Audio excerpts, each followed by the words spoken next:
Olá! Na aula de hoje nós vamos falar sobre Oxóssi, cuja saudação é Okearu, Arolê. Oxóssi é um orixá que pertence à família dos Odés, que são os caçadores.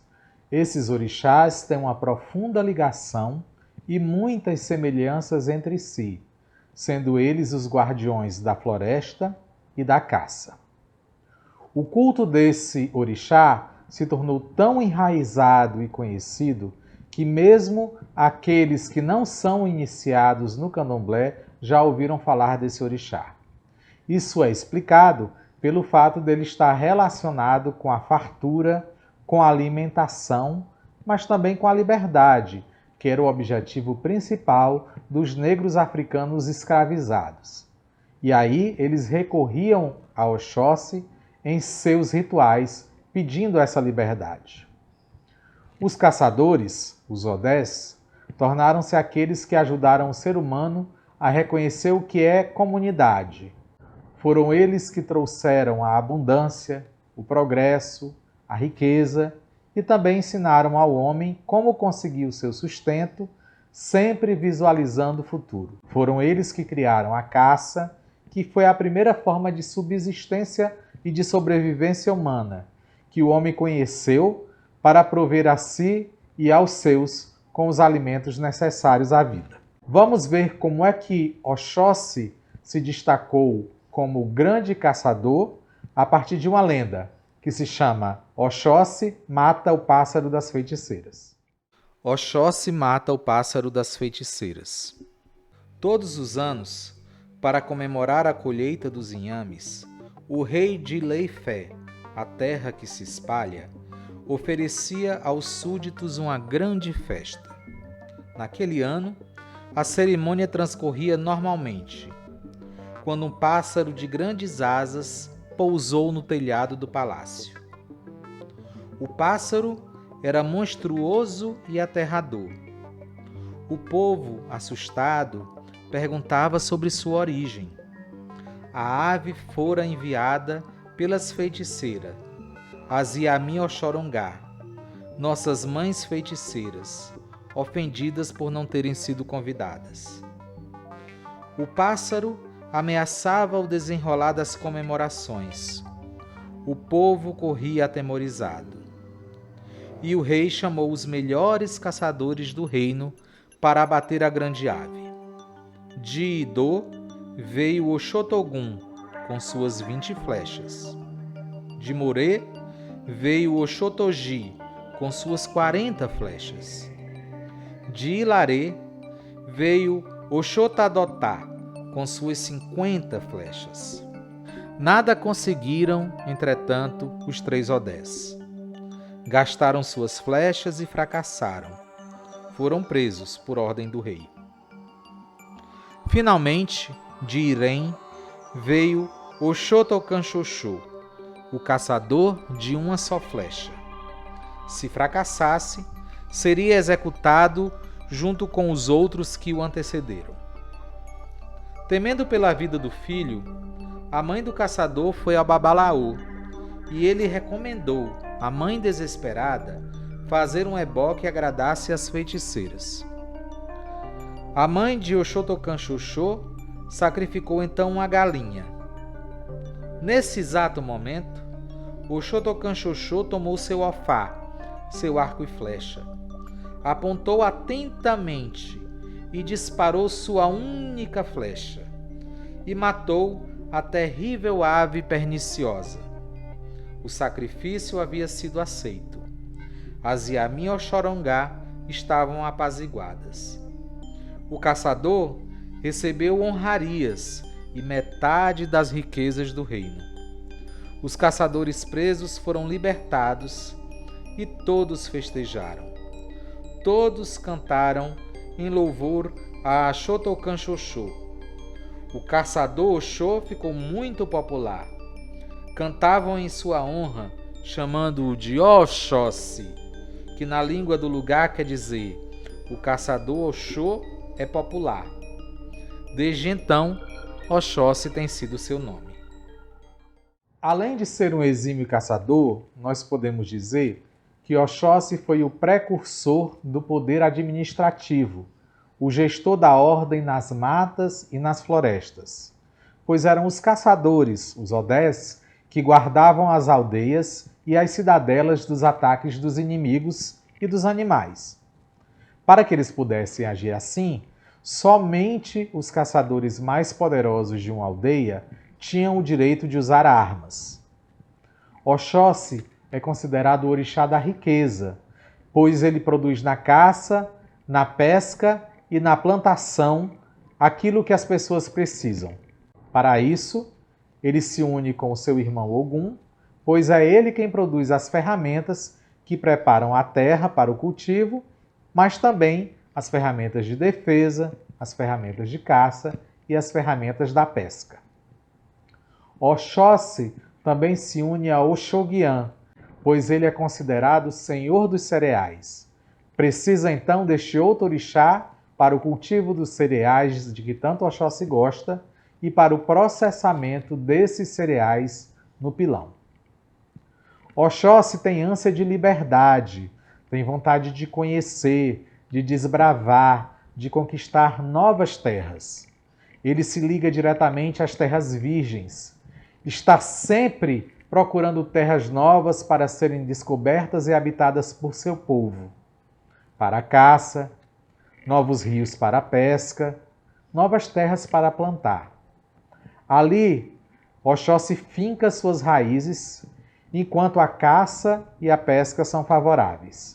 Pela sua interação com a terra, Oxóssi pertence ao grupo dos Onilés, os senhores da terra. É ele quem promove a lei do equilíbrio da natureza, só permitindo que o homem usufrua do necessário para a sua sobrevivência. Oxóssi abomina o desperdício. Oxóssi é também muito sensível no que tem a ver com a proteção. Tem um sentido pessoal muito apurado, às vezes é esquivo e mesmo fugidio, estando sempre à espreita, preparado para agir. Ama estar livre, estar ao ar livre. Não aceita ser cerceado, não aceita que lhe imponham limites e gosta de movimento. Oxóssi tem um senso de justiça muito apurado, mas às vezes esse senso de justiça beira o sentimento de vingança, como podemos ver na próxima lenda que vamos relatar. Odé mata o irmão que trai os seus segredos. Antes de sair para uma expedição de caça de 7 dias, Odé consultou o Babalaô, que o mandou oferecer um ebó para Exu, e lhe recomendou nunca beber bebida alcoólica e ser sempre muito cauteloso com as pessoas que o cercavam.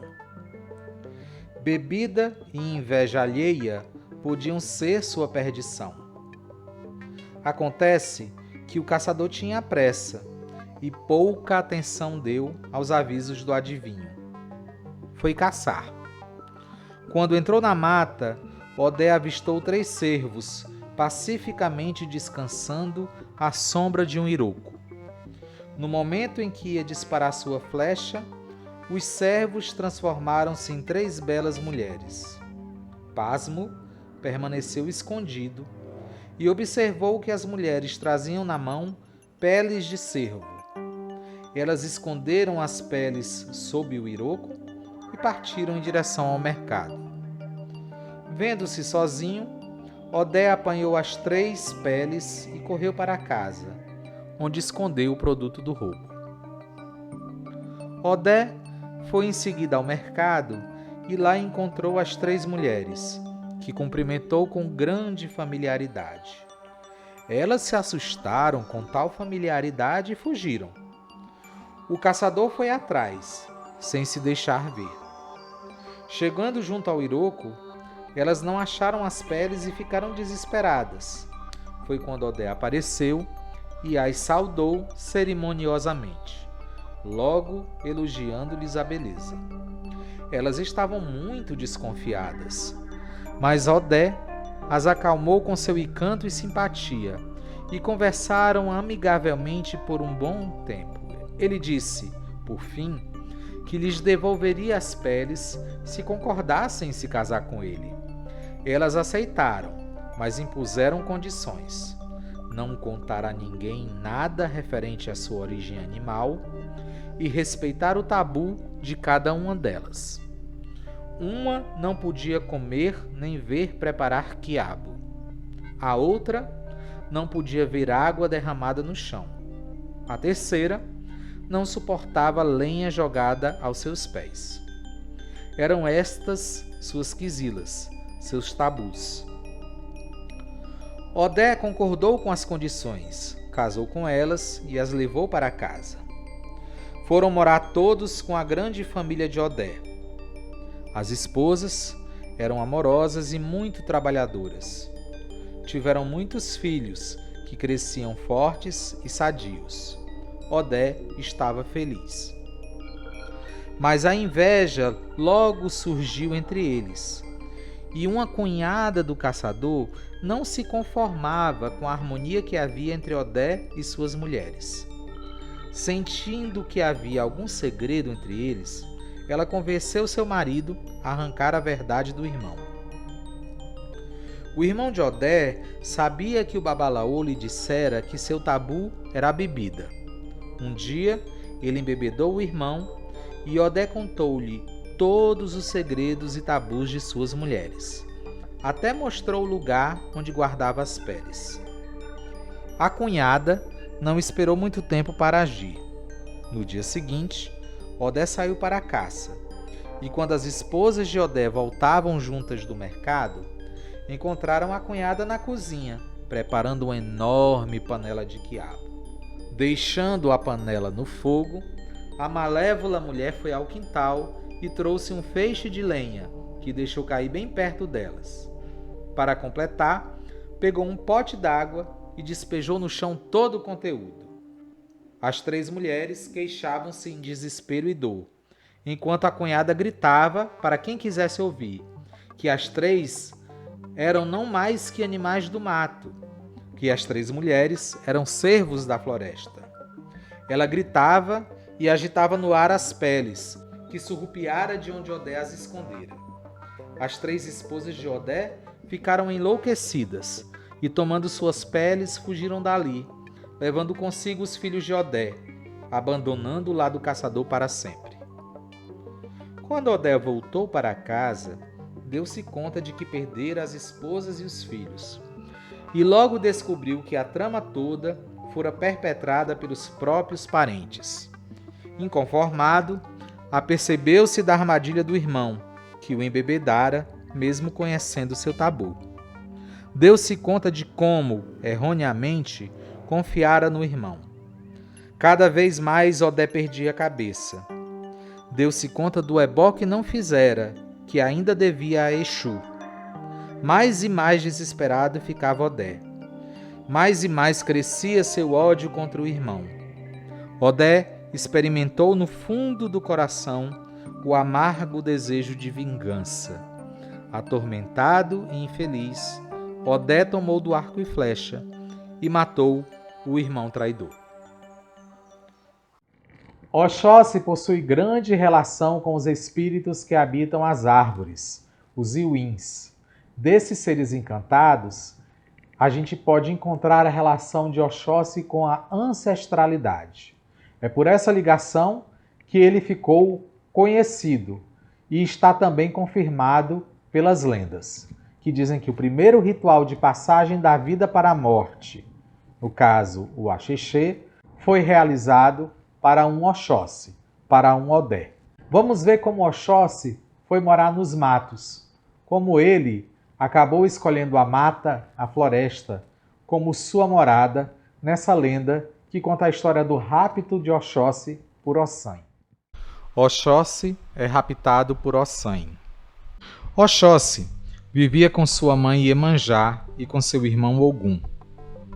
Ogum cultivava o campo e Oxóssi trazia caça das florestas. A casa de Iemanjá era farta, mas Iemanjá tinha maus pressentimentos e consultou o Babalaô. O adivinho lhe disse que proibisse Oxóssi de caçar nas matas, pois Ossanha, que reinava na floresta, podia aprisionar Oxóssi. Iemanjá disse ao filho que nunca mais fosse à floresta.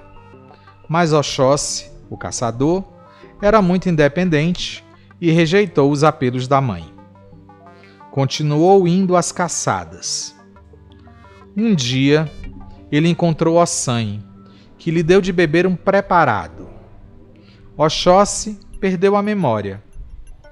Ossanhe banhou o caçador com abôs, com banhos de ervas misteriosos, e ele ficou no mato, morando com Ossanhe. Ogum não se conformava com o rapto do irmão. Foi à sua procura e não descansou até encontrá-lo. Finalmente livrou Oxóssi e o trouxe de volta à casa. Iemanjá, contudo, não perdoou o filho desobediente e não quis recebê-lo em casa. Ele voltou para as florestas, onde até hoje mora com Ossanhe. Ogum, por sua vez, brigou com a mãe e foi morar na estrada. Iemanjá passou a sentir demais a ausência dos dois filhos, que ela praticamente expulsara de casa. Tanto chorou Iemanjá, tanto chorou, que suas lágrimas ganharam curso, se avolumaram, e num rio Iemanjá se transformou. Os principais emblemas de Oxóssi são os chifres, que nós chamamos de ogés. Os ogés representam a relação do passado com o futuro, pertencem à ancestralidade e à descendência. Outro emblema importante desse orixá é o Eruquerê, um objeto considerado portador de poderes mágicos que é muito utilizado pelos caçadores com o intuito de administrar os seres que habitam e protegem a floresta. Através dele, esse orixá se liga a Inhaçã, que possui um emblema semelhante. Mas o principal emblema, a principal ferramenta de Oxóssi é o arco e flecha, o ofá, de quem ele é o único dignatário. Profundo amante de boas comidas, Oxóssi tem uma predileção especialmente pela carne, mas ele também recebe com muito agrado os alimentos em grãos provenientes da agricultura, como nós já falamos anteriormente. Espero que você tenha gostado da aula de hoje e dos itãs que nós conhecemos sobre Oxóssi. Um abraço, até a próxima.